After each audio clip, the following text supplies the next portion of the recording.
na-survive ko yun. Hashtag Art of Hugot, music.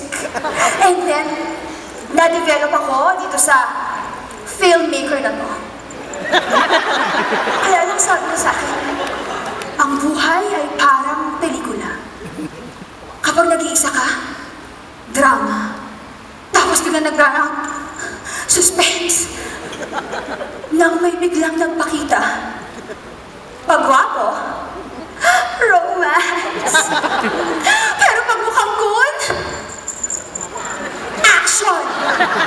At kapag full-length mirror, horror! At dahil natawa kayo, yung ilan sa inyo, comedy! Ang bruhong yun, ginawa pa akong punchline. Walk-outan ko nga, open-ended, hindi ko na alam kung anong nangyari. Parang, indie feel ng experience. Hindi maganda. Kaya ayun, ang relasyon namin, end of credits na. Hashtag hugot sa art. And then this architect put some perspective in my life. Super ganda ng foundation ng relasyon namin. Sex. What? You know, sex in architecture. Pinaliwanag niya sa akin kung paano ang mga naglalakihang structures ay nakabase sa ari ng mga lalaki.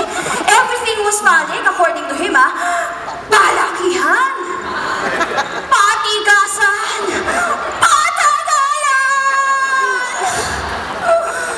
Sarap na sana. Everything was perfectly planned. The layout na niya nga kahit bahay namin, and I can picture it in all views. Front view, top view, left side view, right side view. Everything was beautiful.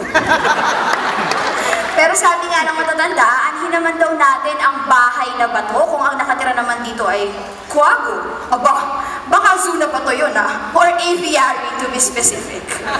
Kaya yun, dinimolish ko na. That's the thing with buildings rin naman. Kapag hindi na nababagay sa'yo, pwede mo nang ipag-iba para makapagpatayo ng bago.